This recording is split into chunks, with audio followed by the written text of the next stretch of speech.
Fátima, boa noite, Fátima. Que bom. Que bom que tem várias pessoas aqui E o pessoal está entrando, porque o horário de performance é 18h30. Sim, ainda falta um pouquinho. O pessoal vai Boa entrando. noite, professor. Boa noite, Padre Domingos. Boa noite, colegas. Boa noite. Boa noite, seja bem-vinda. Meu microfone estava fechado, só para lhe falar, professor, que a Fátima Landim é cearense também. Oi, Fátima, tudo bom, minha querida? Tudo bom, linda. O professor Manuel também é cearense, fiquei sabendo agora recente. Não, na verdade, é minha esposa e a família dela. A sua esposa, né? Mas eu estive aí semana passada. Estava conversando com o Padre Domingos ainda agora há pouco. Pois é, pena que a gente não se encontrou. Quando eu descobri, já estava quase na volta. Mas eu, em geral, vou com uma certa regularidade aí. Sim. Né? Aí a gente se encontra. Sandra, Maceió, Sônia. Boa noite a todos. Olha aí. Sandra é de onde, Sandra? De Maceió, é? Ah, que maravilha. Estamos, então, com uma aula interestadual. Isso. Diria até internacional, porque como... Internacional, né? Agora já temos, olha, chegou Minas Gerais também, olha, né? Aí, que maravilha. O Marcos, a Cacá, são de Minas. Que bom, que bom. Sejam bem-vindos. Sejam bem-vindos aqui para esse nosso encontro. Né? Enquanto a gente vai esperando da hora, eu posso falar aqui para vocês que essa atividade ela surgiu dentro de uma disciplina aqui no curso de psicologia. Nós estamos na Universidade da Amazônia, na UNAMA. É uma universidade que existe há cerca de 40 anos já. É uma universidade privada do Norte.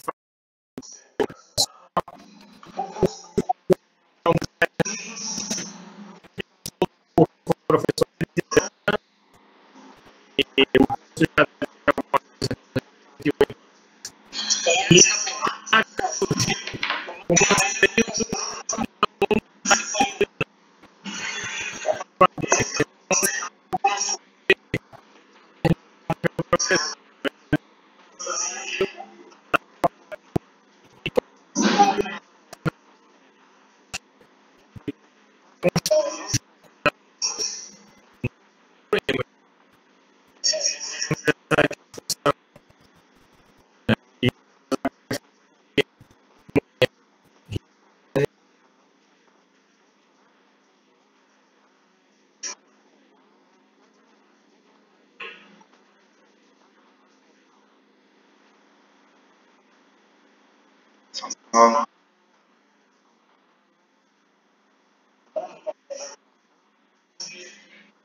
fazemos sempre a aula nesse horário ao vivo.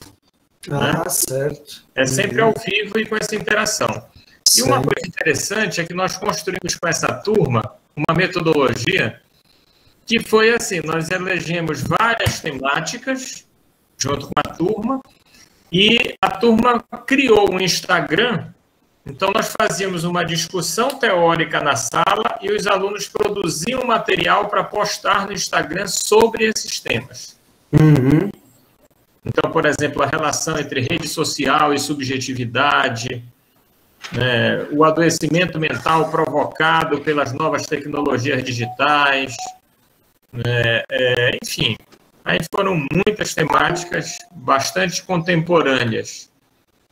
Que bom, que bom. A relação entre psicologia e espiritualidade, esse é um tema que ainda fica muito como tabu, muitas vezes. Isso, pois é, mas é importante, que bom, né?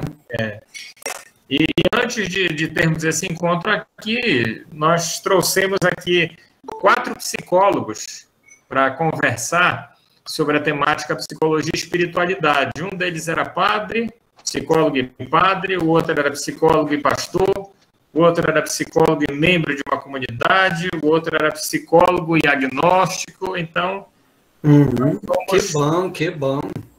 vendo as várias vertentes. Que bom.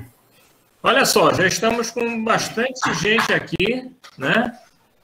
Estamos já com 35 pessoas. O Padre Domingos ativou toda a sua rede de contato, né? Que essa Tá aí o Pedro de Portugal, um abraço, Pedro. Terezinha de Maringá. Olha aí, vocês podem dizer aqui pelo chat de onde vocês são, para a gente poder ter esse encontro efetivamente interestadual e agora internacional também. Isso. De onde mais, Padre Domingos? O senhor falou alguém de algum outro país? O Pedro Rogeroni aqui de Portugal.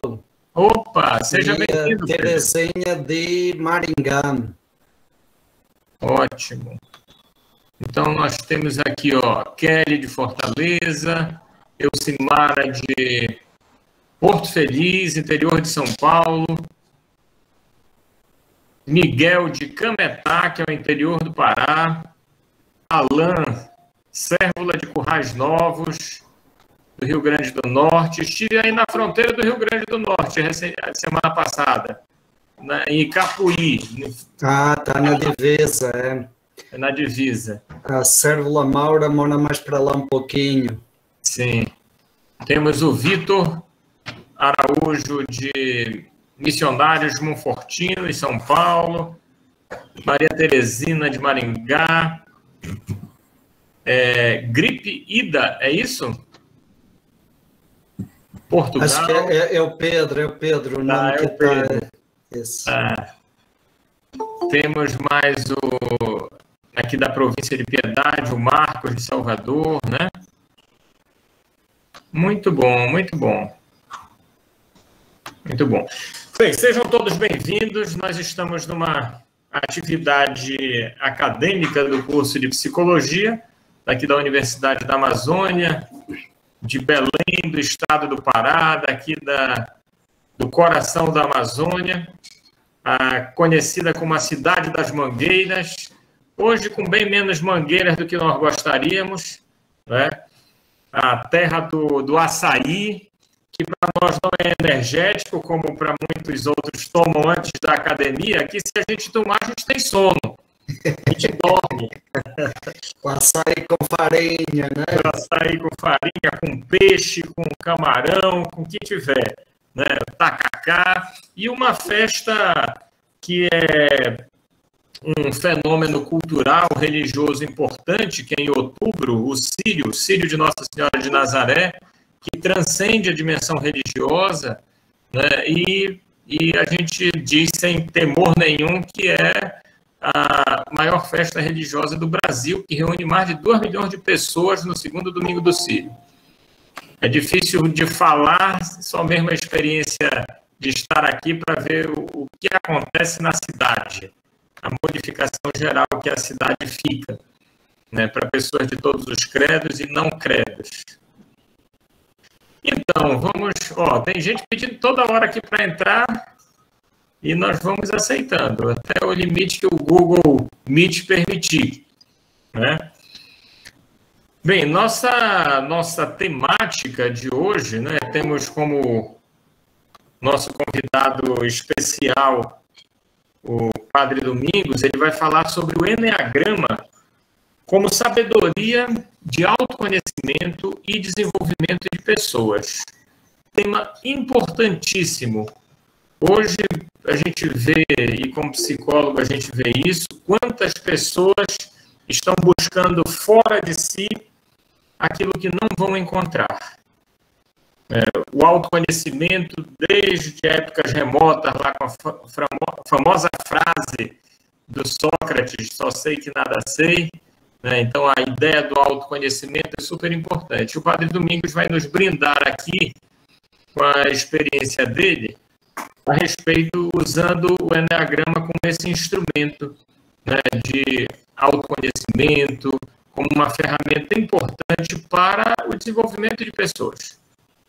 E aí ele vai colocar, como nem todo mundo conhece, eu estou vendo que tem muita gente que conhece aqui o Padre Domingos, mas não custa a gente dizer que o Padre Domingos Cunha, ele é inspirador do Instituto Eneagrama Shalom, tem publicado 10 obras literárias, trabalha com Eneagrama há 25 anos, aprende, vivencia, ensina e tem assessorado cursos no Brasil inteiro e também em Portugal, em diferentes áreas de aplicação, desde o âmbito empresarial, indo para o universo religioso, indo também para profissionais liberais, para pessoas de diferentes classes populares, jovens, experiências da aplicação desse Eneagrama, desse instrumento, em trabalhos sociais, seja no autoconhecimento, no crescimento pessoal, no relacionamento interpessoal e também com a dimensão da espiritualidade. Só que o Padre Domingos tem uma metodologia própria, né? Ele tem um estilo peculiar para abordar essa tradição, facilitando esse acesso das pessoas a si mesmo, de maneira profunda, prática, né? Para que cada um seja sujeito das suas próprias descobertas, né? E ele tem aprofundado o Eneagrama, especialmente nessa relação estreita com a espiritualidade, com o sentido da vida, algo que talvez hoje se mostre com uma urgência ainda maior, o sentido da vida. Porque a gente pode perguntar até para o Google qual é o sentido da vida, que ele vai responder, né? Mas se nós não tivermos esse sentido, então não descobrirmos o próprio sentido, fica muito mais difícil. O Padre Domingos Cunha também é fundador da Associação Brasileira de Eneagrama, né? Associação brasileira, e ele exerceu a função de presidente e atualmente faz parte do Conselho Consultivo. Tá certo? E através do Instituto, ele já formou mais de 350 professores de Eneagrama no Brasil e em Portugal. Então, com essas credenciais e mais aquilo que a gente vai poder experimentar nessa noite de troca aqui com ele, eu dou as boas-vindas em nome da Universidade da Amazônia, da coordenação do curso, né, de toda a nossa turma aqui dos alunos do terceiro semestre de Psicologia, ao Padre Domingos. Agradecemos desde já, Padre, imensamente pela sua disponibilidade, né, de compartilhar com todos nós esse conhecimento, né, e aí a gente fica aqui à vontade. Vou só dar um aviso. Os alunos da UNAMA, ao final, próximo do final da aula, nós vamos mandar um link para ser preenchido com o nome e a matrícula para poder ser emitido o certificado de vocês e computar para a carga horária complementar. E para quem não é aluno da UNAMA, mas deseja obter o certificado, também pode preencher esse formulário, que a gente vai mandar o link ao final, colocando o nome e o e-mail para que depois seja endereçado para o e-mail de vocês o certificado de participação. E antes da gente passar a palavra para o Padre Domingos, como o Google Meet tem um limite, alguém já falou aqui, e eu acho que é isso mesmo, de 100 pessoas, a Fátima está sugerindo que se nós estivermos perto do limite do número de participantes, ela sugere que aqueles que já têm o privilégio de conhecer o Enneagrama, de conhecer o Padre Domingos, né, que se retire para abrir espaço para outras pessoas terem oportunidade, né, para esse processo de autoconhecimento. O Alan também está corroborando. Mas, de qualquer forma, se não tiver ninguém mais solicitando ingresso, também podem permanecer. Tiago, tá tudo ok na gravação? Maravilha, então. Padre Domingos, fique à vontade.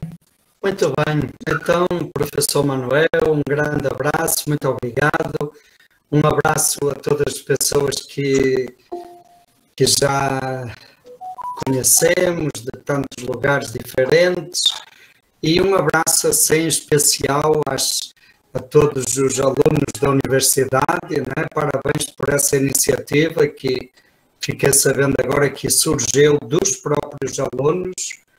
Eu fico muito feliz porque o ambiente da universidade, mais do que nunca, certamente, mais do que nunca nos tempos que correm, é um ambiente importantíssimo, é um celeiro, é um ninho realmente do universo para universalizar a ciência, para universalizar o conhecimento e tudo aquilo que nos ajuda a vivermos de uma maneira melhor. Mais do que nunca, isso é fundamental, né? Então, um grande abraço e eu fico muito feliz de participar deste projeto.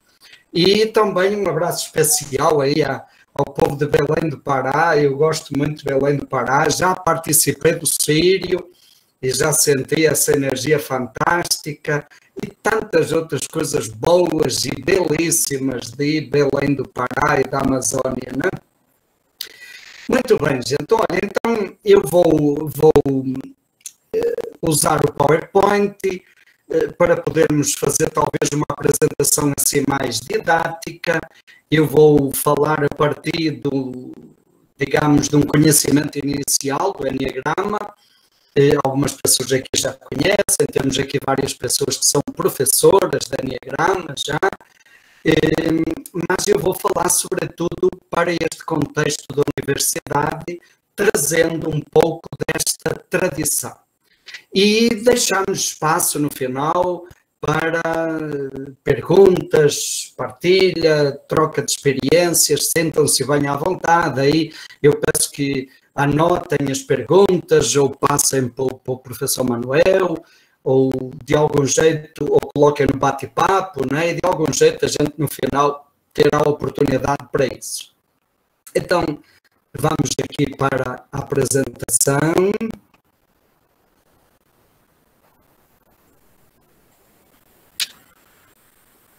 Já está, não é, Tiago? Está aparecendo? Tiago, professor Manuel? Sim, está bom, pronto, obrigado. Muito bem, gente. Olhe, então vamos ver primeiro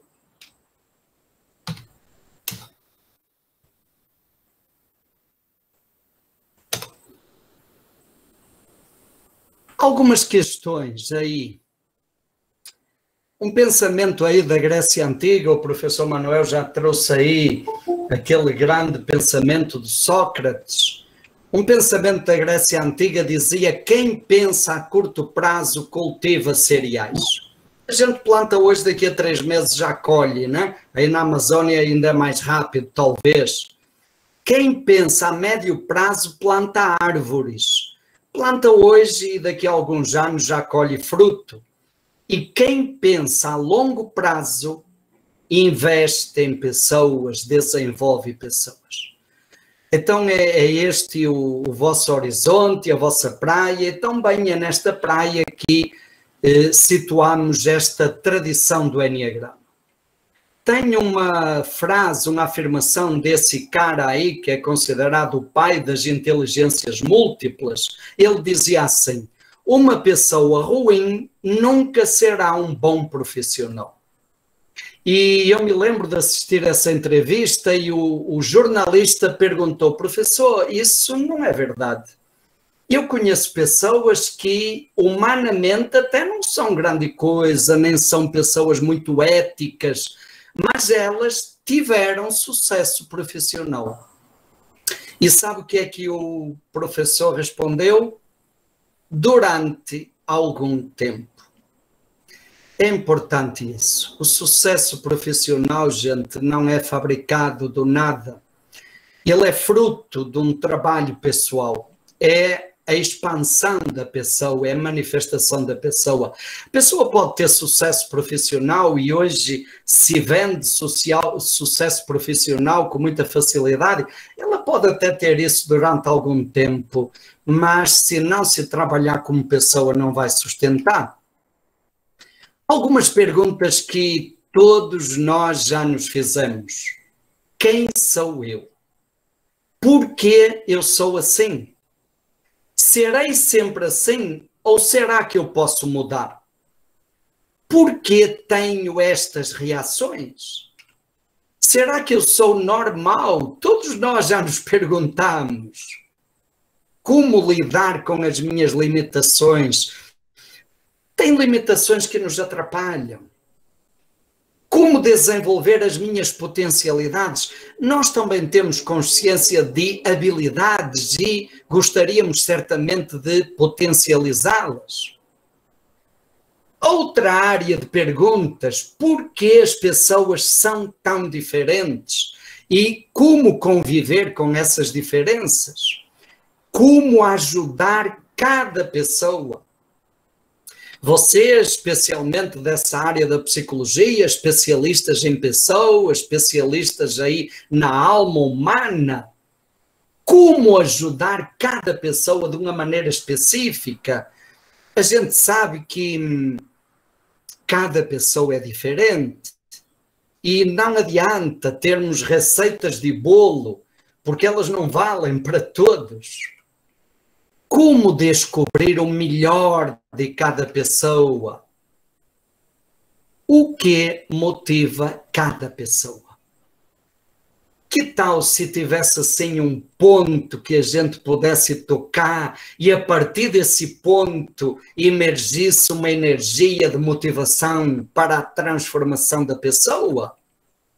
Outra pergunta, o que tira cada pessoa do sério?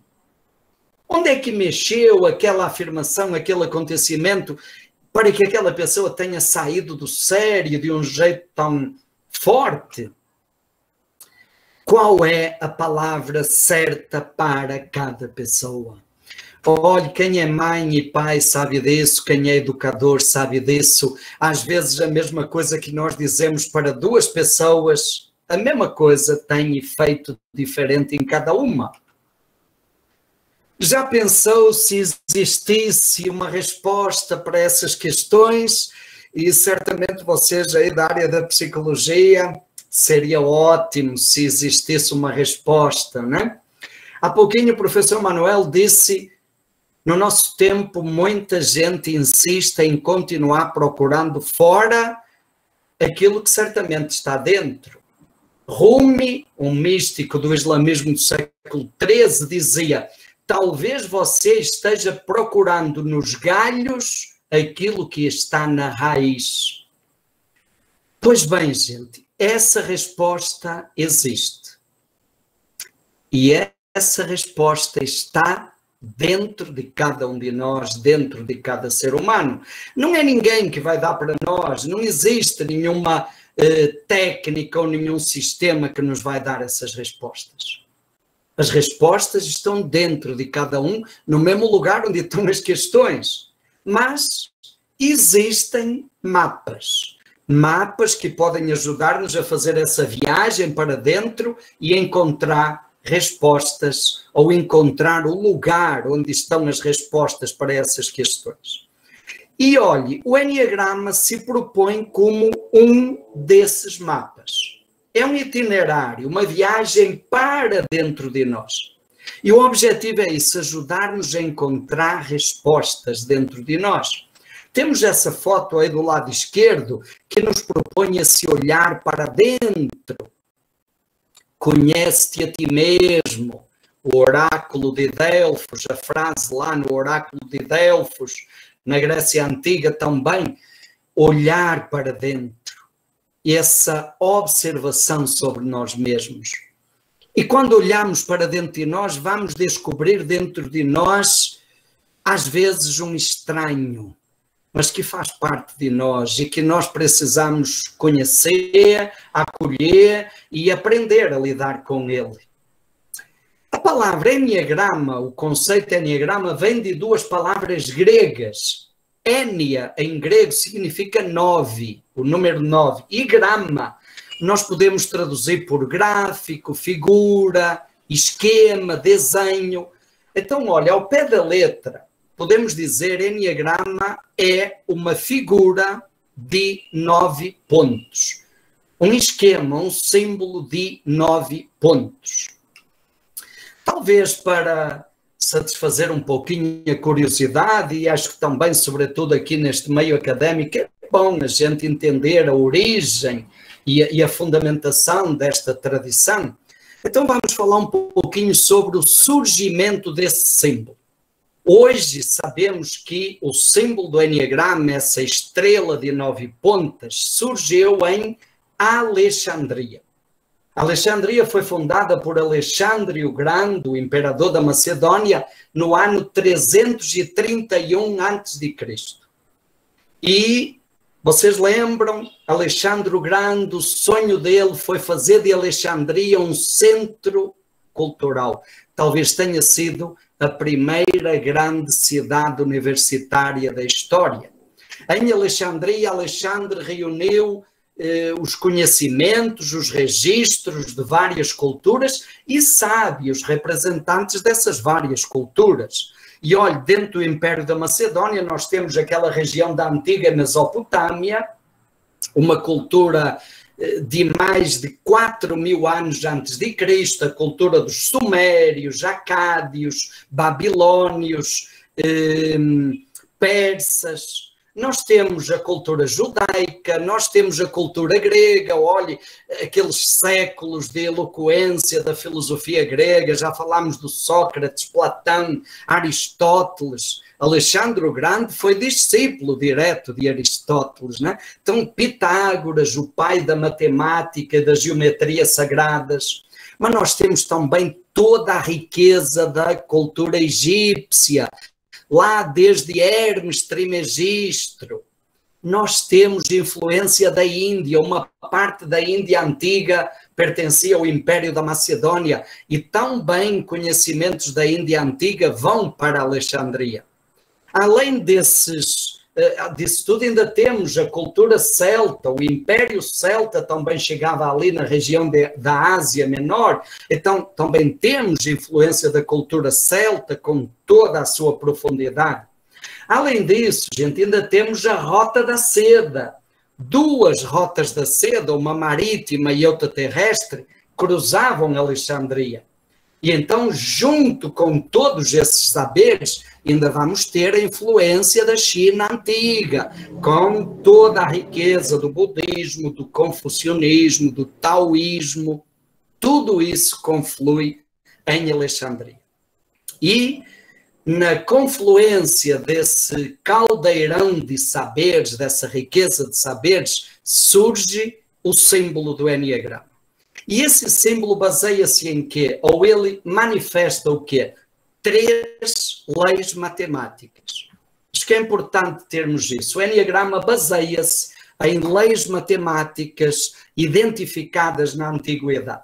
A primeira lei é chamada Lei do 1. A Lei do 1 diz o quê? Que tudo vem da mesma origem e tudo volta para o mesmo lugar de onde veio. Há um princípio único de onde tudo vem e para onde tudo volta. Isso, gente, era um princípio importante para a cultura babilônia, mas também é mais tarde para a China, também vem de várias outras culturas essa compreensão de um princípio único, de uma fonte única. E então, gente, a lei do 1 diz o quê? Todos somos um. Tudo que existe forma uma unidade. Tudo está profundamente interligado. Hoje chamamos visão holística, visão integral ou visão sistêmica. É isso. A lei do 1 significa isso. A segunda lei, que também foi identificada pelos sumérios, a lei do 1 e a lei do 3, elas vêm aí do ano 2000 a.C., 1800, 2000 a.C. A lei do 1 responde à pergunta de onde viemos. A lei do 3 responde a outra pergunta. O que é que explica a manutenção de tudo que existe, a permanência, a sustentabilidade? Qual é a lei que está por trás disso? E então os antigos identificam 3 forças que se equilibram entre si para garantir a permanência, a manutenção. Existe uma lei criativa, uma lei propulsora, geradora de vida, existe uma força passiva que recebe esse impacto. Se ficássemos só nessas 2 forças, ficaríamos na tensão, no dualismo, e existe a chamada a terceira lei, a terceira força da lei do 3, que gera equilíbrio, neutraliza a tensão, gera equilíbrio, harmoniza. Olha, gente, essas 2 leis estão aí até hoje, né? Nas ciências mais avançadas, sei lá, na física atômica, por exemplo, nós temos o átomo e temos prótons, elétrons e nêutrons. E agora descobriram que os elétrons se subdividem em 3. Então, repare, é essa a realidade de tudo que existe. A unidade se manifesta de 3 formas diferentes. O 1 é 3 e o 3 é 1. No ser humano, isso vai dizer o quê? Que o ser humano é algo inteiro, faz parte de um todo, mas também é um todo em si mesmo. E que o ser humano se manifesta de 3 formas diferentes, pela energia mental, pela energia emocional e pela energia da ação, da prática. Repare, o equilíbrio está na harmonia dessas 3 forças, dessas 3 dimensões. A terceira lei, que vai juntar-se a essas, tanto aí a lei do 3 nos dá nesse triângulo da figura esses 3 pontos, 9, 6 e 3, que correspondem às 3 emoções centrais dentro do Enneagrama. Olha, a lei do isso, sei lá, na filosofia, tese, antítese, síntese, na psicologia, ego, superego, id. Nas tradições espirituais, em todas as tradições espirituais, temos a compreensão de uma divindade que se manifesta de 3 formas diferentes. Ok. A outra lei é chamada lei do 7. A lei do 7, gente, foi identificada pelos sumérios 2700 anos antes de Cristo. Os sumérios elaboraram o primeiro calendário lunar conhecido na história da humanidade. E o calendário lunar se manifesta nessa lei matemática que é a lei do 7. O que é que significa a lei do 7? Quando nós dividimos a unidade por 7, vamos ter uma sequência, uma dízima composta que dá 0.142 8, 5, 7. E depois repete continuamente. 1, 4, 2, 8, 5, 7. Essa também é chamada lei das oitavas. A música se baseia na lei do 7. Dó, ré, mi, fá, sol, lá, si, dó. Repare, o segundo dó é igual ao primeiro, mas é diferente do primeiro. Dizemos que ele está uma oitava acima. Aí nós entendemos o que é que significa a lei do 7. A pergunta que está por trás da lei do 7 é: o que é que explica as mudanças que acontecem no universo? Por que que as coisas mudam? Repara, a lei do 1 é a origem, a lei do 3 é a manutenção, a permanência, a lei do 7 é a mudança, a transformação, o processo. Então, as mudanças não acontecem à toa. Existe uma lei que rege os processos de mudança, as transformações. E quando a pessoa faz, ou qualquer ser no universo faz esse processo, ao fim desse processo acontece algo novo, diferente do processo em si. A escala musical nos mostra isso. Nós temos isso até hoje, a lei do 7, olhe, na medicina, quando toma antibiótico, toma durante 7 dias, se não melhorar em 7 dias, toma durante 14, 21. Ok, a gente pode perguntar, por que é 7 e não é 8? É uma lei que está presente em todo o universo e em muitos sistemas podemos perceber isso. E estas 3 leis se juntam em Alexandria, formam este símbolo, e em Alexandria, gente, este símbolo era usado para quê? Era usado como um mapa cosmológico para explicar os movimentos dos astros no firmamento. A partir do século II da nossa era, este símbolo começa a ser usado também para explicar o que acontece no mundo, no universo, à nossa volta. E a partir do século IV, sobretudo com a influência dos chamados padres do deserto, os primeiros monges do cristianismo, este símbolo começa a ser usado também para explicar a alma humana. A percepção desse monge chamado Evagri foi essa. Se este símbolo explica o movimento dos astros no firmamento e explica o que acontece na Terra, também deve explicar os nossos movimentos emocionais, porque nós fazemos parte desse uno. E aí, gente, a partir do século IV começa essa versão do chamado enneagrama psicoespiritual. Não apenas um mapa psicológico para explicar um símbolo de tudo e de todas as coisas, mas especificamente também um mapa que nos ajuda a entender os nossos estados emocionais. Então, isto um pouquinho para trazermos alguma coisa sobre as origens e as fundamentações desta tradição. Numa linguagem mais aqui para o nosso contexto, vamos trazer aí uma alegoria. Imagine uma casa redonda com 9 quartos e 9 janelas. Primeira coisa que o enneagrama nos propõe, cada um de nós é essa casa redonda com 9 quartos e 9 janelas. Todos nós temos 9 jeitos de ser e estar na vida. E todos nós temos 9 formas diferentes de olhar a vida, a realidade dos acontecimentos.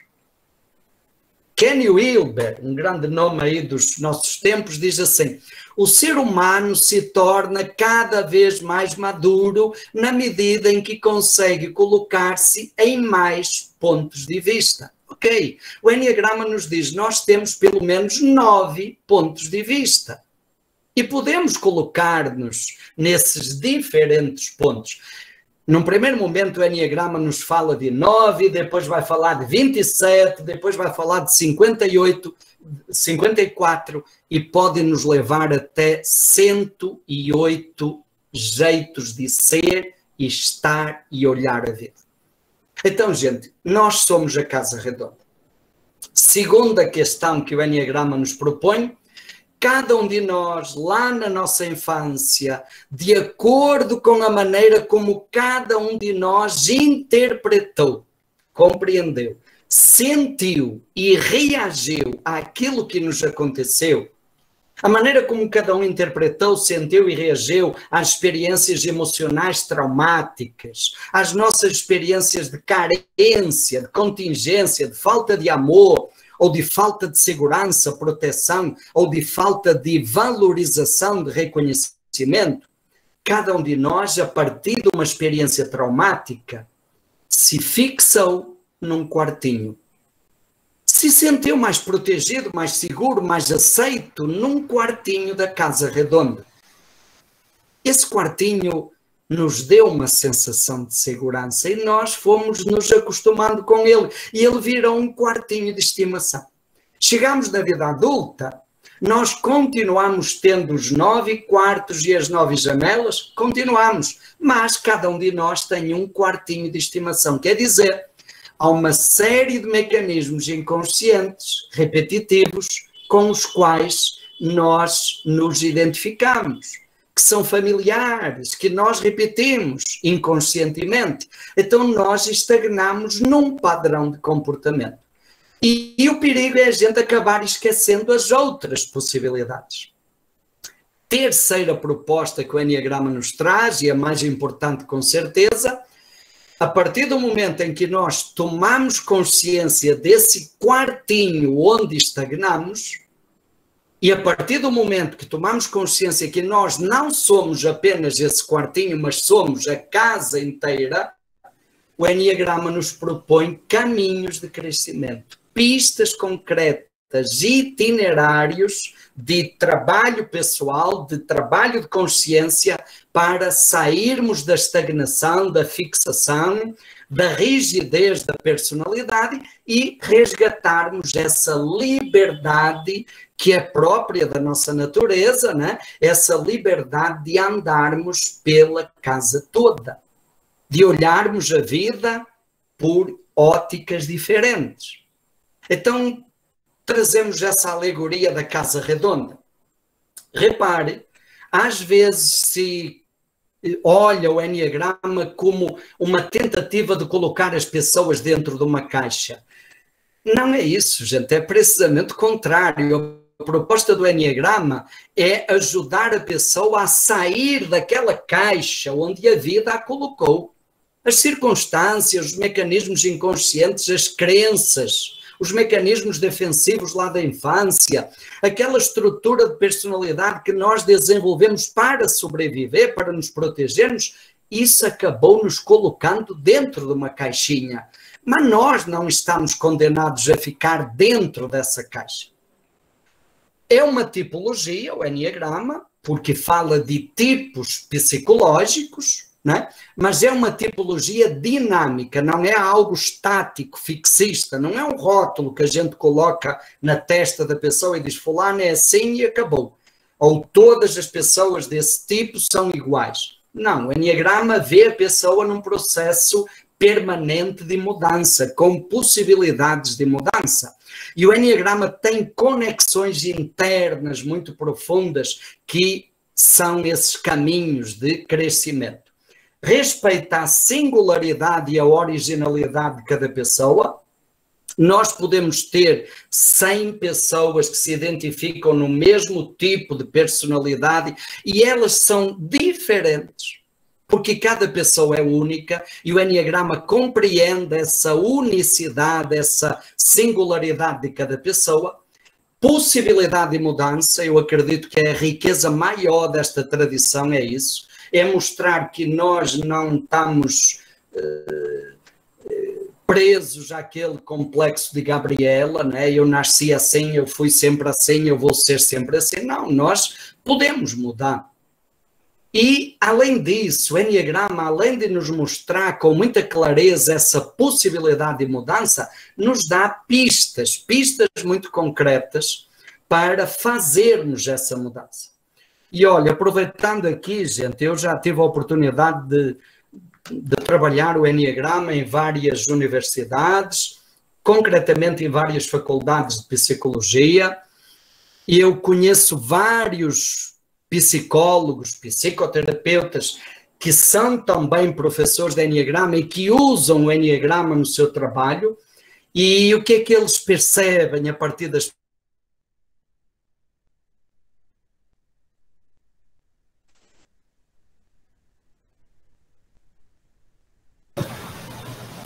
Congelou um pouquinho. Será que foi só para mim? Congelou para nós também. Para mim também. Ok, deve ter sido uma instabilidade na internet, já deve voltar. Provavelmente está até nos escutando.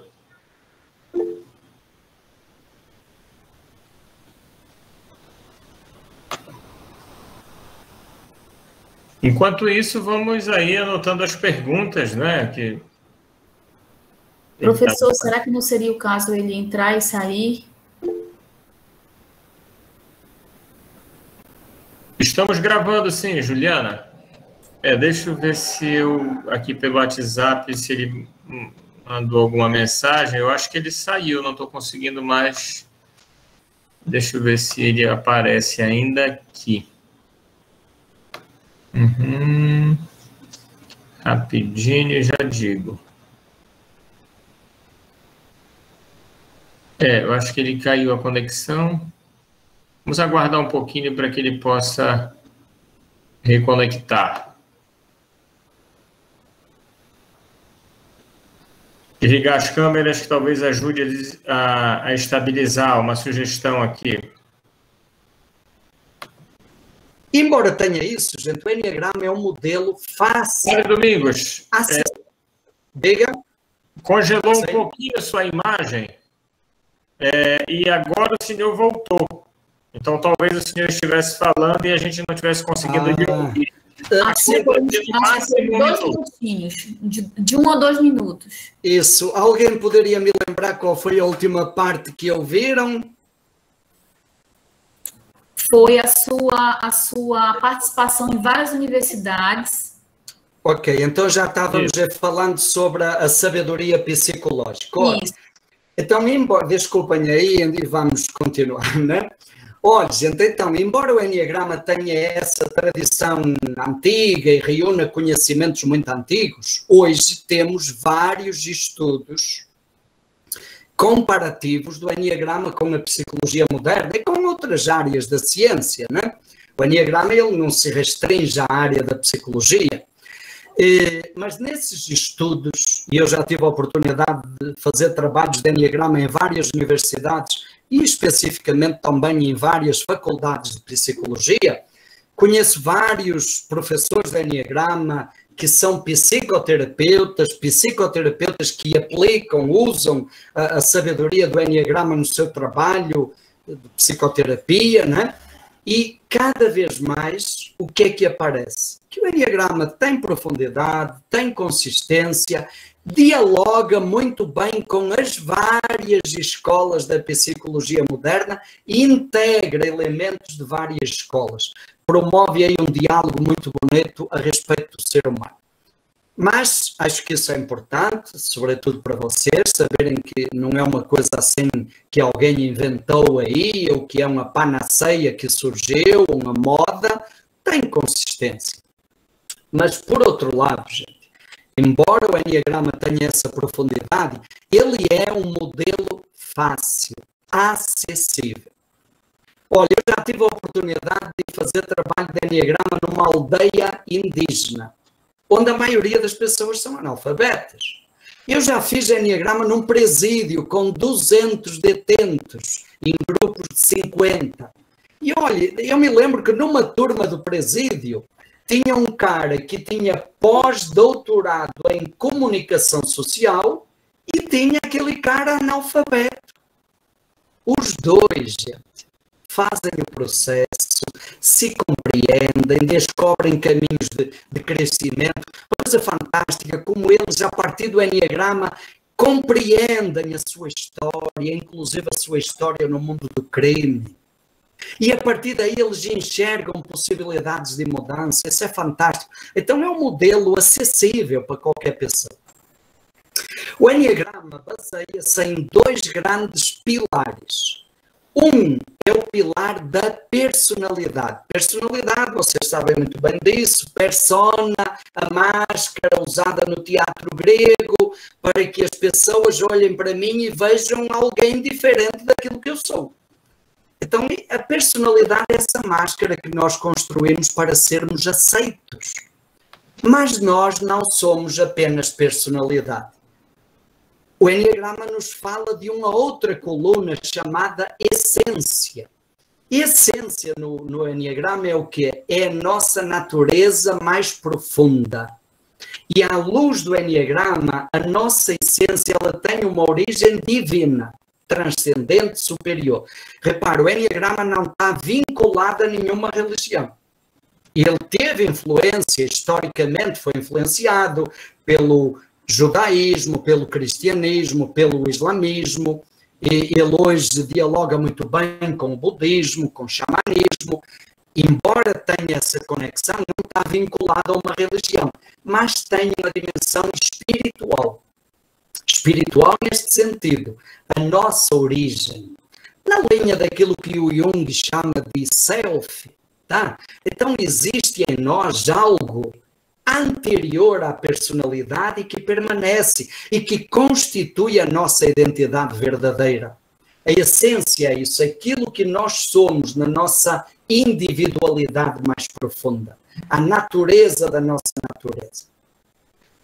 Então o Enneagrama trabalha nesses dois pilares e vai ajudar cada pessoa a tomar consciência da sua personalidade, mas também da sua essência. Nós costumamos dizer que o Enneagrama é um caminho para a essência. Repara, o mais importante do Enneagrama não é identificar comportamentos. O mais importante do Enneagrama é ajudar a pessoa a, tomando consciência da sua personalidade, perceber, chegar na sua essência, no melhor dela mesma, na sua verdade mais profunda. Não promete milagres. Olha, eu sempre gosto de dizer, tem muita gente que fez Enneagrama e ficou pior do que antes. Dá para piorar. Depende de como a pessoa vai usar o conhecimento. Tem pessoas que conheceram o Enneagrama e ficaram do mesmo jeito, sabe? Sobretudo hoje, vocês sabem bem disso, tem uma moda muito grande, ou um costume, muita gente vive atrás de pílulas mágicas de sucesso, né? Aquelas coisas, olha, faça este curso e no final de semana você vai virar uma pessoa de sucesso e vai resolver todos os seus problemas. Olha, quem vem procurando isso vai se decepcionar com o Enneagrama, porque o Enneagrama pressupõe trabalho pessoal, né? Mas, olha, também tem muita gente, felizmente, a maioria das pessoas que ao longo destes 26 anos eu tive a oportunidade de acompanhar, muita gente que, através do Enneagrama, com a ajuda do Enneagrama, fez grandes processos de transformação pessoal. Repare, não é o Enneagrama que muda as pessoas. O Enneagrama não muda ninguém. É a pessoa que se transforma. Agora, quando a pessoa tem um mapa, e um mapa claro, profundo, preciso, para esse processo de transformação, claro que isso ajuda muito.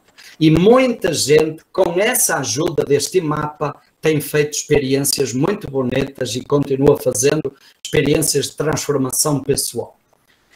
Nenhum tipo é melhor ou pior. Não existe tipo bom e tipo ruim. No Enneagrama, todos os tipos são possibilidades humanas. Aliás, todos nós temos essas possibilidades dentro de nós. Não existe melhor ou pior. Agora, gente, em cada padrão, em cada ponto, nós vamos encontrar luz e sombras. Vamos encontrar habilidades e vamos encontrar desafios que precisam ser trabalhados. E não há julgamento moral. O Enneagrama não diz se determinado comportamento é bom ou é mau, se ajuda ou atrapalha. Não. Cada pessoa é que vai perceber, tomar consciência até que ponto determinado comportamento ajuda ou atrapalha. E às vezes ajuda numa situação e atrapalha na outra. E aí vem o papel da consciência. Olha, se nós não tivermos consciência, a nossa tendência é repetir sempre o mesmo padrão, em todos os lugares e em todos os ambientes. Agora, se nós tivermos consciência de que isso é apenas um padrão de comportamento, eu conscientemente posso abrir mão, posso mudar, posso ampliar, flexibilizar esse padrão. Então temos aí algumas características desta tradição. Objetivos. Quais são os objetivos? Diga. Naquele momento que travou um pouco, desapareceu o seu slide. Então, então eu vou tirar e vamos de novo, né? Isso, só para facilitar que a gente trabalha com dois canais, o auditivo e o visual. Exatamente, só que agora vou pedir a ajuda do Tiago para eu voltar para o programa do Meet. Está aqui. Aqui, né? Exato, e agora vamos lá. Uma janela. Aí, apareceu? Está carregando. Pronto. Está carregando. Já apareceu aqui para nós. Muito bem. Apareceu, né? Muito bem. Obrigado, viu, professor? Então, olha, objetivos. Quais seriam os objetivos deste trabalho? Primeiro, conhecer-se. é um trabalho de autoconhecimento, aceitar-se. E a gente sabe, e vocês sabem muito bem, o quanto esse processo de aceitação é importante. Não basta eu me conhecer. É preciso a aceitação, o acolher-se e crescer. Crescer no sentido de desenvolver o melhor de mim, desenvolver essas minhas potencialidades, resgatar a minha essência. Numa segunda perspectiva, o Enneagrama ajuda a compreender melhor os outros e, consequentemente, o relacionamento interpessoal melhora. Olhe, com certeza que a maior parte dos testemunhos, dos depoimentos que nós ouvimos das pessoas que participam do processo do Enneagrama, a maior parte das mudanças são relacionadas com relacionamento interpessoal, porque há algo mais, onde as mudanças são mais perceptíveis, né? Então ajuda muito no relacionamento. Podemos dizer que mais do que um caminho de autoconhecimento, o Enneagrama é um caminho de desenvolvimento pessoal. Olha, o Enneagrama não é uma ferramenta diagnóstica. Tem gente que usa para isso, não é. Não é uma ferramenta de seleção de pessoas, isso é uma das deturpações mais grotescas desta tradição. O Enneagrama é, sobretudo, uma proposta de transformação, desenvolvimento de pessoas. Áreas de aplicação. Empresas, o ambiente empresarial hoje é uma das sabedorias que são mais procuradas e que ajuda muito. Desenvolvimento de pessoas, treinamento de lideranças, trabalho em equipe, comunicação. Universidades, eu já falei para vocês, olha, hoje tem universidades que integraram o Enneagrama dentro do seu currículo, tá? A gente já fez trabalho de Enneagrama com professores de várias universidades, já fizemos com alunos de várias universidades e já fizemos experiências fantásticas juntando alunos e professores. E isso tem uma riqueza enorme aí para o crescimento das pessoas e também para o processo pedagógico. A educação em geral, por exemplo, jovens, adolescentes do ensino médio, ajuda muito, por exemplo, na orientação vocacional. Na área da saúde, cresce essa aplicação, tomar consciência do quanto as nossas emoções, os nossos estados emocionais estão relacionados com processos de adoecimento. E como isso, essa consciência também pode ajudar no tratamento, né? Os relacionamentos, onde houver pessoas, onde houver relacionamentos, o Enneagrama entra diretamente. A psicoterapia, eu já falei para vocês, hoje cada vez mais a procura cresce. Olha, nós temos aqui várias pessoas que estão participando connosco que fizeram formação de capacitação de professores. Nós temos os cursos normais para o trabalho pessoal e temos uma formação específica de capacitação de professores, de facilitadores de Enneagrama. Nessas turmas de facilitadores, pelo menos 1/3 dos participantes são psicólogos e psicólogas. Pelo menos 1/3. É uma procura sempre muito grande. Contribuições para o ambiente organizacional. Olha, desenvolvimento de pessoas, excelência profissional, relacionamento interpessoal, desenvolvimento de equipes, comunicação, liderança, motivação, reorientação de carreira.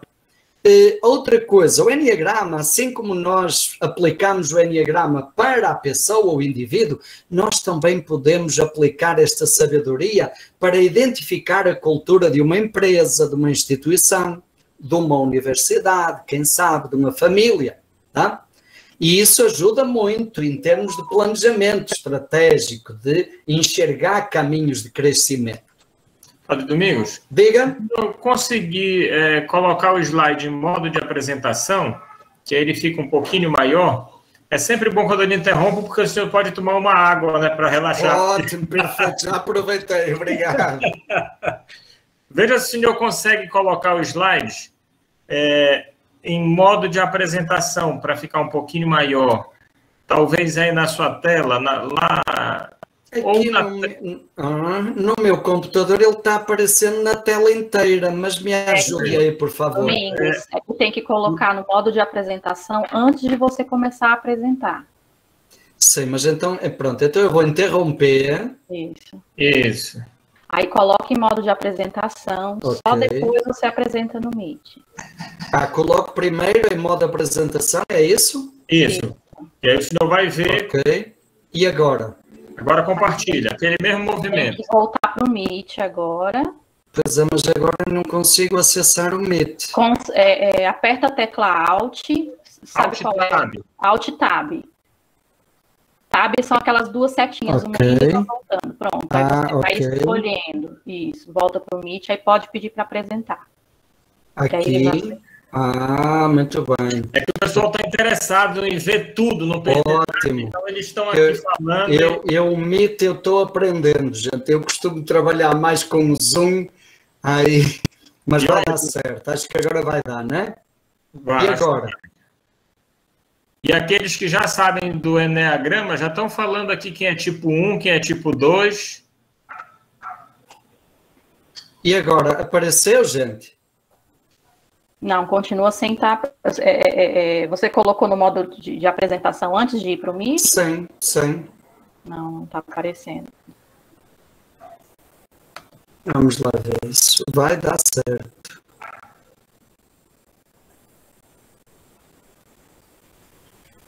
Modo apresentação. E agora? Ixi, para mim congelou.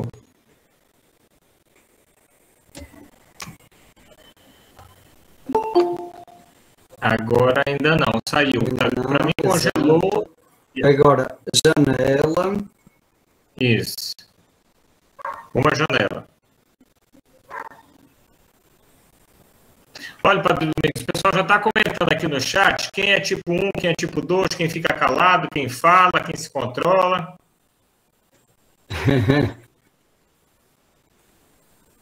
E agora, não? Ainda não? Não. Domingos, tenta apresentar uma guia em vez de uma janela. Para mim, novamente, está congelando. Ok, estamos de novo aqui. Uma guia tem ecrã inteiro, uma janela, um separador. É isso? Uma guia é um separador? Para mim está congelando aqui. Não sei se vocês me escutam.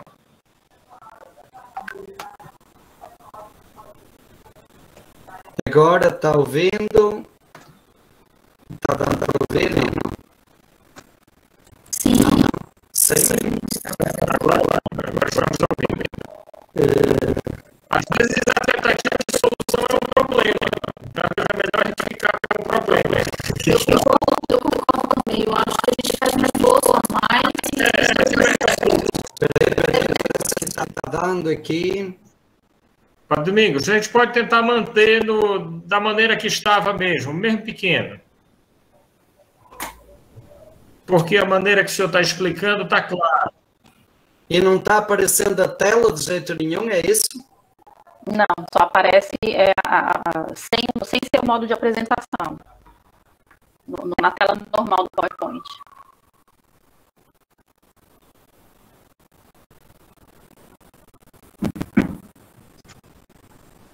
Mas dava para ver, Domingos. Coloca, vai em uma janela mesmo, apresenta do jeito que estava. Vamos fazer assim, Padre Domingos. Vamos deixar da forma que estava, porque de qualquer modo se a gente perde o fluxo. Pois é, gente, é porque eu não estou conseguindo. Desculpem, mas deixa ver agora, deixa ver.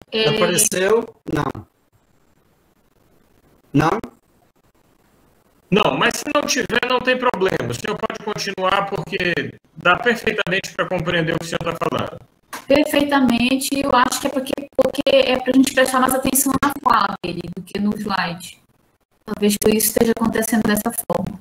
Se depois ele puder, a gente disponibiliza e agora a gente se liga no que ele tem para falar para a gente.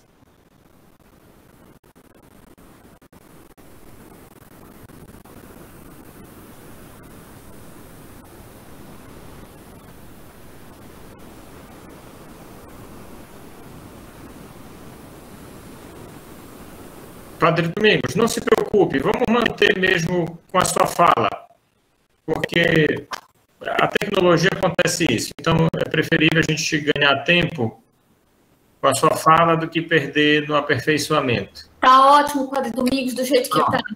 Continue. Agora está aparecendo a imagem aí? Está aparecendo, está ótimo, está perfeito. Assim é suficiente. Vamos lá. Ok, gente, então vamos lá.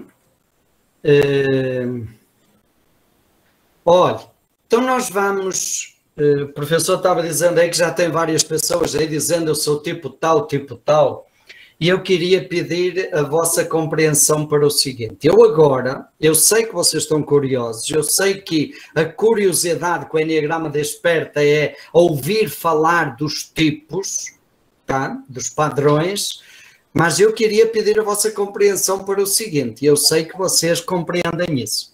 Eu vou falar aqui em 3 minutos, 4 minutos, o que normalmente no curso nós demoramos 45 minutos ou 1 hora para apresentar.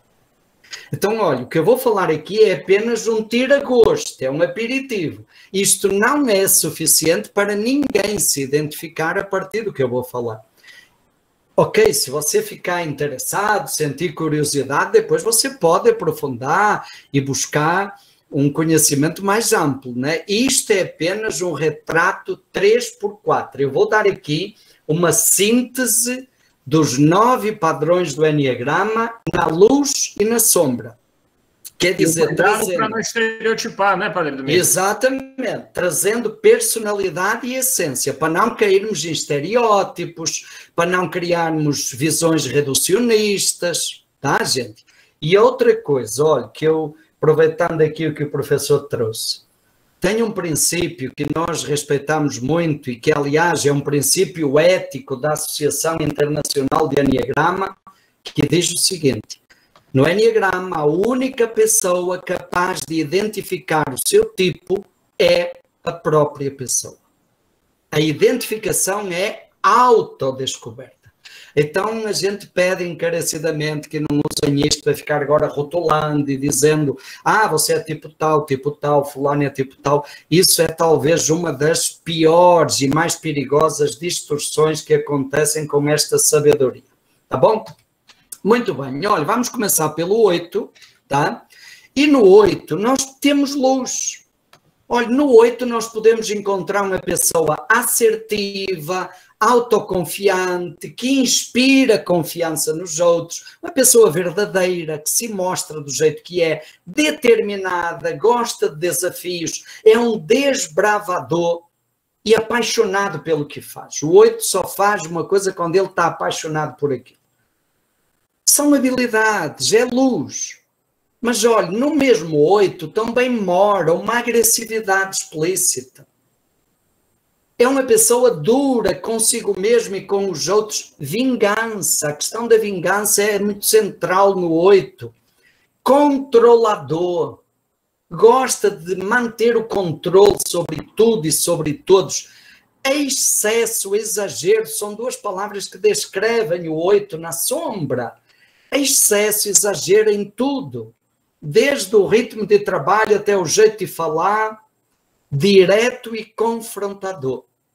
É aquela pessoa que diz o que tem a dizer na cara de quem for, seja quem for, e não está nem aí.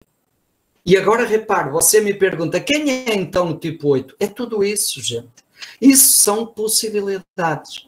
E agora vai depender de quê? Vai depender da consciência, vai depender do trabalho. E por isso que nós vemos aqui como o Enneagrama é uma sabedoria de desenvolvimento de pessoas. Se a pessoa toma consciência que ela está aqui nesta sombra, mas ela toma consciência que ela também tem essa luz, o Enneagrama dá condições para que a pessoa flexibilize, acolha, abrace esta sombra e resgate essa luz.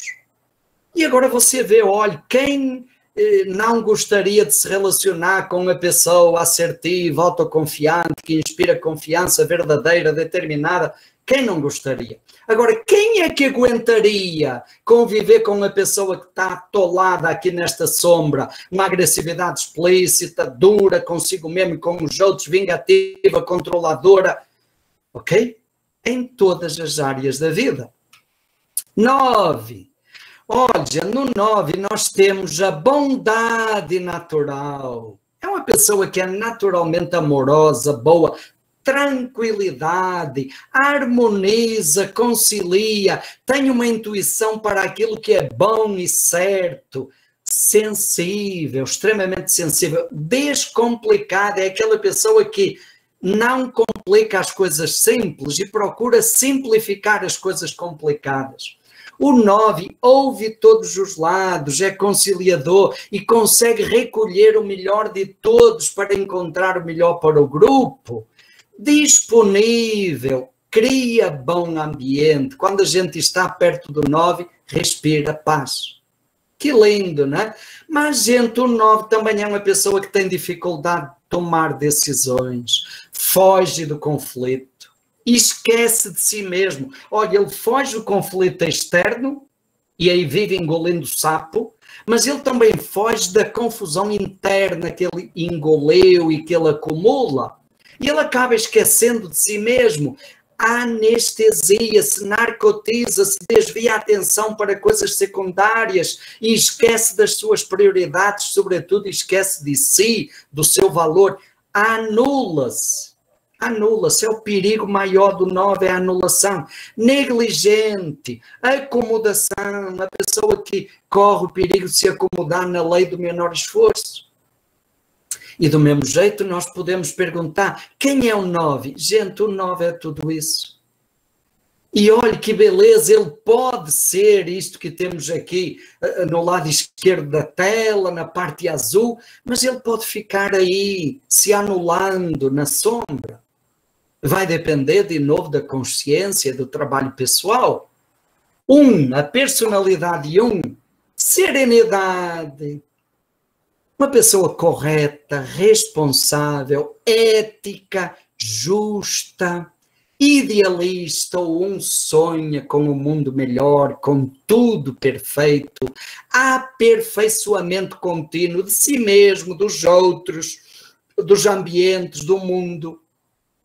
Controle de qualidade, é o padrão 1. Controle de qualidade, tudo para o 1 é bem feito. Aliás, o slogan do 1 poderia ser fazer bem feito o que tem que ser feito, custe o que custar. Tarefa dada é tarefa cumprida, missão dada é missão cumprida. Bonito, né, gente? Mas o tipo 1 é aquela pessoa que tem um mecanismo de repressão da raiva. E ele se irrita facilmente e ele não se permite sentir raiva. Ele tem uma crença de que a raiva é uma coisa imperfeita e ele tem a obrigação de ser uma pessoa perfeita e uma pessoa perfeita não sente raiva. Então ele reprime. Vem aí o mecanismo de defesa da formação reativa. E com esse mecanismo de reprimir continuamente, não só a irritação, mas todos os seus impulsos e desejos, ele acaba explodindo. E as explosões de raiva do tipo 1 geralmente são desproporcionais e são com pessoas que não têm nada a ver com a história, geralmente as pessoas mais próximas. Cobrança, altos níveis de cobrança de si mesmo e dos outros. Insatisfação, ansiedade, irritação, perfeccionismo, rigidez, achar que só existe um jeito certo para cada coisa e por acaso o jeito certo é o dele. E aí você vê, quem é que vai aguentar conviver com uma pessoa assim? Nem ela se aguenta, né, gente? Mas se a pessoa se trabalhar, olha que beleza, ao ponto de chegar aí nessa serenidade, nessa paz interior, que ela respira e que transpira para os outros. Os tipos 8, 9 e 1 no Enneagrama são o que nós chamamos os tipos do centro de inteligência prática física, da ação. São tipos mais focados no fazer, no resultado, na ação. Nós agora vamos entrar nos tipos da inteligência emocional. O foco agora está mais no relacionamento, no clima, no ambiente afetivo. E o 2 é uma pessoa... Diga. Não estou ouvindo, desculpe. Não tem problema, mas não está passando os slides não, tá? os slides não estão passando, não. Gente, eu vou interromper de novo, mas... Não tem problema não, a gente está super entendido, mas só para ter consciência que não está passando, tá bem? Pois é pena, né? Eu lamento muito, não sei o que é que está acontecendo. Se depois o senhor tiver a possibilidade de compartilhar comigo, eu posso converter em PDF e disponibilizar para as pessoas. É só para a gente não perder o fluxo. E no que for possível, senão a gente vai novamente interromper o fluxo. A tecnologia é para ajudar, mas às vezes ela atrapalha. Atrapalha que é uma beleza, né? Vamos para a relação.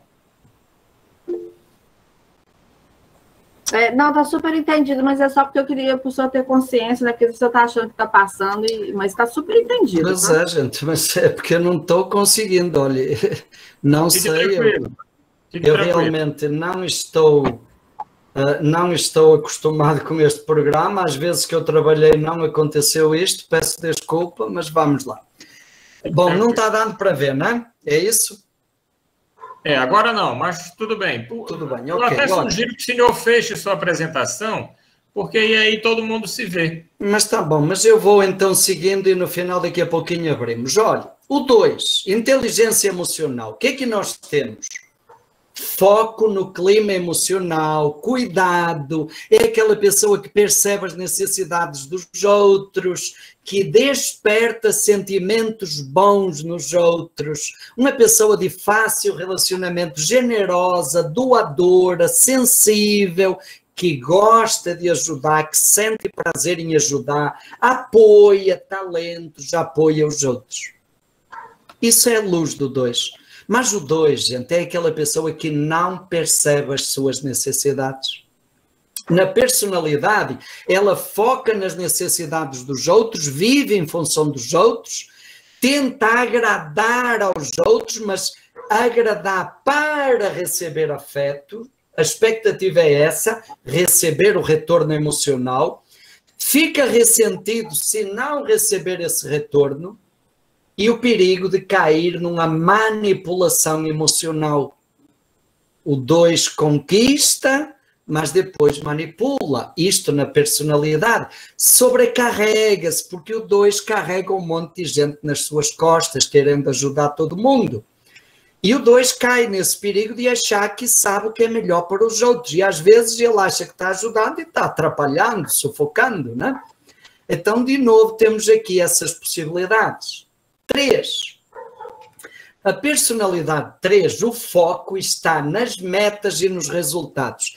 Embora seja um tipo da inteligência emocional, ele foca nos resultados e nas metas, porque ele sente que isso lhe traz sucesso, êxito, eficiência, e ele confunde êxito com status e confunde status com amor. Então, o foco está nas metas e nos resultados. É aquela pessoa que tem visão de futuro, estratégia, dinâmico, empreendedor, eficiente. É a pessoa de sucesso, empreendedor por natureza. Otimista, motivador, uma grande capacidade de entusiasmar os outros e de mobilizar energias. Mas o tipo 3, gente, é a pessoa que não percebe os seus sentimentos. A pior pergunta que você pode fazer a um tipo 3 é: o que é que você está sentindo? Olha, se ele está nesse nível da personalidade, ele vai ficar assustado, ele vai dizer: sim, mas era para sentir alguma coisa, não sabia. O foco dele está no fazer. Então, ele foca tanto no fazer que acaba dando pouca atenção aos relacionamentos e acaba tendo dificuldade na realização afetiva. O perigo de se tornar viciado em trabalho. E ele fica cego pelo sucesso, às vezes ao ponto de acreditar que os fins justificam os meios. Esse é o perigo. E aqui, de novo, vocês percebem como temos possibilidades tão diferentes. 4. O 4 é o mais emocional dos emocionais. Olha, é uma pessoa com profundidade de sentimentos, autenticidade, e o 4 tem um jeito único de ser e estar na vida, originalidade, sensibilidade, criatividade, empatia. É aquela pessoa que faz diferente. Ele pode fazer a mesma coisa que 100 outras pessoas fazem, mas o que foi feito por ele é diferente. E ele faz diferente e ele faz a diferença num grupo. Tem dons únicos e tem um jeito único de expressar esses dons. Isto, gente, é uma riqueza. É um diferencial. Mas o 4 tem autoestima baixa. E o foco dele está naquilo que falta, numa sensação de perda que ele carrega desde a infância. Isso gera uma instabilidade emocional. E o 4 vive procurando emoções fortes. A sensação, olha, quando está tudo tranquilo, para ele é um tédio. É bom quando ele está muito feliz ou muito triste. Quando ele ama ou quando ele odeia. Ele busca esses altos e baixos intensos. Há uma necessidade de atrair a compaixão dos outros e às vezes ele faz isso vitimizando-se. E um traço muito central do 4 é chamada melancolia. Melancolia é uma tristeza profunda, um pessimismo perante a vida. Victor Hugo, aquele escritor francês, dizia: melancolia é a felicidade de estar triste. Então é uma tristeza que acaba sendo uma emoção forte, então me dá a sensação de estar vivo. De novo, vocês percebem aí a amplitude de possibilidades. E agora nós vamos entrar na inteligência racional. O foco está mais nos processos, planejamento, avaliação, entender. São os tipos teóricos. Os práticos perguntam, é para fazer o quê? Os emocionais perguntam, gostam de mim? E os teóricos racionais perguntam, porquê? Como assim? Me explique. E aí nós começamos com o 5, que é o mais racional dos racionais. Olha que riqueza, gente. Saber. O saber para o 5 é uma coisa sagrada. E saber para o 5 significa saber tudo. Saber 99,9 significa não saber nada. Conhecimento. O conhecimento é a grande aspiração do 5. Observador, focado, centrado, profundo, um autocontrole emocional fantástico, uma capacidade de desligar das emoções e de manter a frieza, sistemático, respeita o espaço do outro. O 5 é extremamente gentil, respeitador, delicado, ele não invade, não se intromete na vida de ninguém, para que ninguém invada o espaço dele também. Delicado, amável, convicto. 5, quando acredita numa coisa, ele continua perseverante naquilo, mesmo que ninguém acredite. Persistente. Mas o 5, gente, tem muita dificuldade de interagir e compartilhar. Ele tem dificuldade de sentir, ou melhor, ele tem medo de sentir. A dificuldade do 5 tem a ver com emoções. Ele tem medo de sentir. E por isso ele tem medo de interagir, tem medo de se expor, de expressar os sentimentos. Acaba caindo num isolamento emocional, como se fosse uma barreira para que as emoções dele não transpareçam e para que ninguém se intrometa na vida dele. Tem um medo danado da intromissão e tem uma curiosidade intelectual insaciável. O perigo é tornar-se uma pessoa teórica, abstrata, desligada da realidade. Ele sabe muito, mas o que ele sabe nem ele mesmo aproveita. E a timidez é talvez o traço mais visível da personalidade 5. Reparem que aqui a grande dificuldade vai estar aí, no campo emocional, nos relacionamentos. 6. A personalidade 6, olha aqui, gente, cumpridor do dever, o senso de responsabilidade. Se o tipo 1 é uma personalidade responsável, Se o 1 é 100% responsável, o 6 é 110% responsável.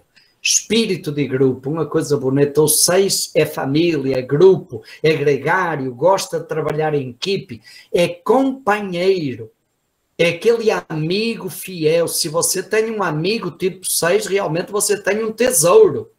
Colaborador, numa equipe, ele não precisa ser o centro, não precisa de holofotes, ele colabora, ele presta atenção àqueles pormenores que ninguém lembrou. Prudente, prudência, precavido, prevenido, bom senso. Pense numa pessoa de bom senso, que sabe se situar, se colocar, sabe observar, analisar. Capacidade fantástica de elaborar cenários de risco, possibilidades, sobretudo perigos. E a grande riqueza do 6, intuição. Intuição aqui é a voz do coração, é aquela voz que vem do coração. Gente, a intuição do 6 é infalível. Quando o 6 sente, não é quando ele pensa, é quando ele sente. É isto. Pode ir que não tem perigo de errar. Eu costumo brincar e perguntar para o 6, lembre alguma vez que você percebeu uma intuição e você foi, sem pensar, qual foi o resultado? Gente, até hoje todos dizem na hora, deu certo, foi ótimo. E depois eu brinco e digo, agora a pergunta valendo $1 milhão. Me diga uma vez em que você seguiu a sua intuição sem pensar, sem interferência racional, seguiu a intuição e deu errado. Gente, até hoje, e ainda não encontrei ninguém para ganhar $1 milhão. O 6 não consegue lembrar, porque não existe, não tem possibilidade. E quando, porventura, ele acha que deu errado, ele depois vai ver que o pensamento interferiu, a dúvida. Porque o pensamento do 6 é viciado pela dúvida. A intuição, gente, é sagrada no 6, isso é uma riqueza. Mas o 6, na personalidade, gente, olha aí, falta de confiança. Ele não confia nele mesmo. Cenários negativos, o perigo de catastrofizar, porque ele se preocupa tanto com esses cenários negativos, começa a ver fantasmas. Dúvida, a dúvida é a maior certeza que tem na vida do tipo 6. E insegurança, a ansiedade, sobretudo a ansiedade. E é uma ansiedade que paralisa a pessoa. É assim, olha, as pernas tremem, um frio na barriga, suor frio nas mãos, o coração dispara, parece que sai pela garganta, a respiração sufoca. A ansiedade. E essa ansiedade é antes da prova, é durante a prova, é depois da prova, mesmo depois que saiu a nota ainda continua a ansiedade. Pessimismo, questionador, é outro perigo. O 6 ficar sempre no contra. Um medo que paralisa a pessoa, paralisa, faz perder oportunidades, ou então faz a pessoa pagar um preço alto por causa dessa ansiedade. E de novo você percebe aqui a diferença. No fundo, gente, o grande desafio do 6 é acreditar na sua intuição e segui-la. 7, para a gente fechar aqui o ciclo. Criatividade e imaginação. Olha, gente, a cabeça do tipo 7 é um parque de diversões, é uma oficina de criatividade fantástica. Planejamento, grande capacidade de planejamento, múltiplas opções. O 7 é o multifunção, é aquela pessoa que numa empresa consegue substituir o porteiro, mas se for preciso substituir o recepcionista, ele faz. Ele é capaz de substituir o office boy. Se for preciso substituir o diretor, ele também quebra o galho de boa. Multifunção. Alegria, bom humor. O 7 tem um olhar positivo sobre tudo. Leveza e beleza, ele sabe aproveitar a vida e o melhor da vida. Otimista, em tudo ele enxerga possibilidades. É aquela pessoa que onde ela estiver, cria bom ambiente. E quando o 7 não vai na aula, todo mundo sente falta. Tá? Quando o 7 não vai no encontro de amigos, todo mundo acha ruim. O 7 cria o ambiente bom onde ele está. Mas também tem sombras, gente. O 7 é uma pessoa que facilmente perde o foco. Dispersa. Ele se perde nas múltiplas possibilidades. Outra dificuldade, não percebe o negativo. Nem nele, nem nos outros, nem no ambiente. Ele não enxerga. Por quê, gente? Porque ele foge de tudo que tenha cheiro de sofrimento. Dor, sofrimento, estou fora.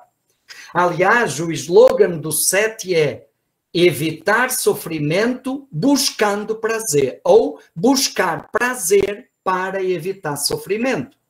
Ele tem muita dificuldade de finalizar. Muita iniciativa e pouca acabativa.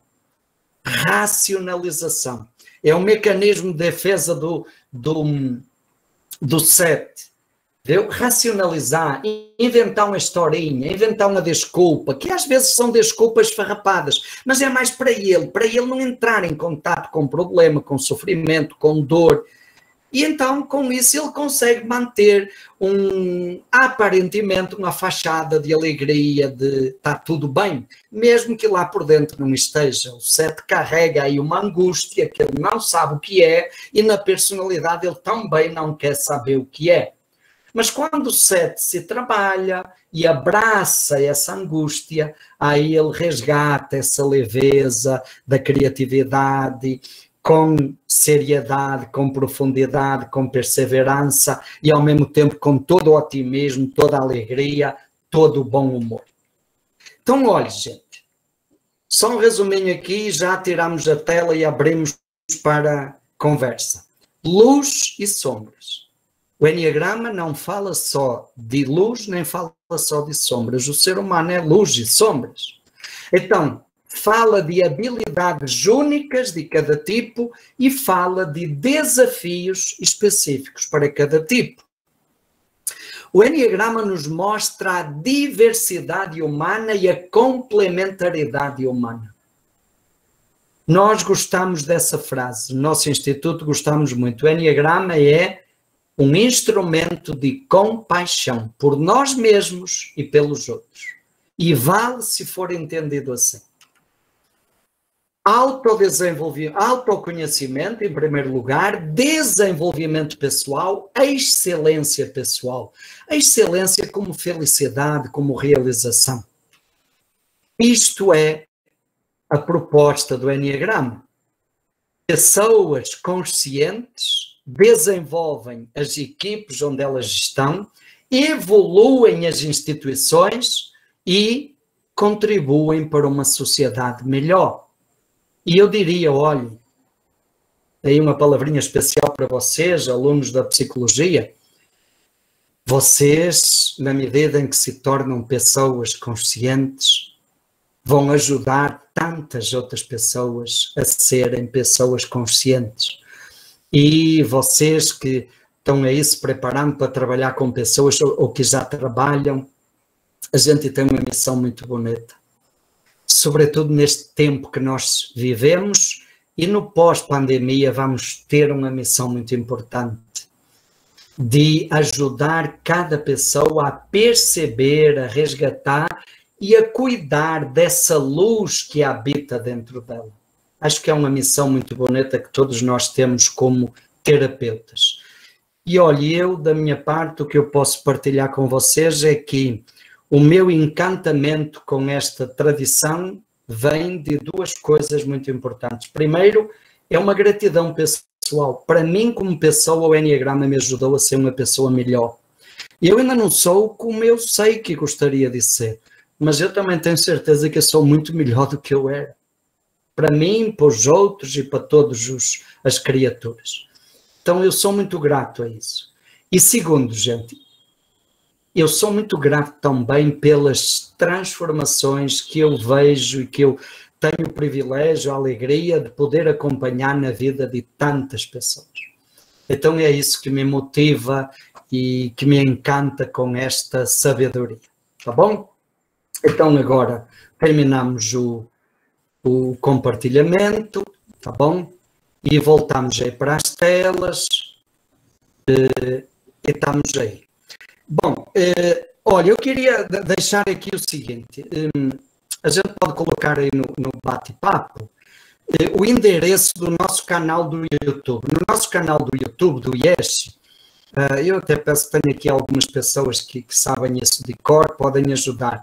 Enneagrama Shalom IES, as iniciais I-E-S-H. Enneagrama Shalom IES é o nosso canal do YouTube. Lá vocês vão encontrar muitos vídeos, muita coisa sobre tudo isto que eu falei, com mais profundidade, com mais conteúdo. Por exemplo, tenho uma série que está acontecendo agora chamada Momento IES. Tudo que eu falei aqui já tem lá, disponível. Estamos, acho que no 25º vídeo. São vídeos curtos de 4 minutos. E olha, tem sobre o que é o Enneagrama, a história, tem sobre cada personalidade com os padrões, as estruturas principais de personalidade, descritas até numa linguagem mais psicológica. Então, vocês podem aprofundar por aí tranquilamente, quem tiver interesse, tá bom? E agora, gente, se tiver perguntas, alguma coisa aí, sentam-se à vontade. Vamos, então, deixar em aberto para quem quiser fazer alguma pergunta. Mas, antes disso, deixa só aqui que eu fui entrar direto no canal e saiu o som. Antes disso, ó, o Tião Simpatia está inscrito, que ele está dizendo, mas eu queria justamente, Tião, referir o teu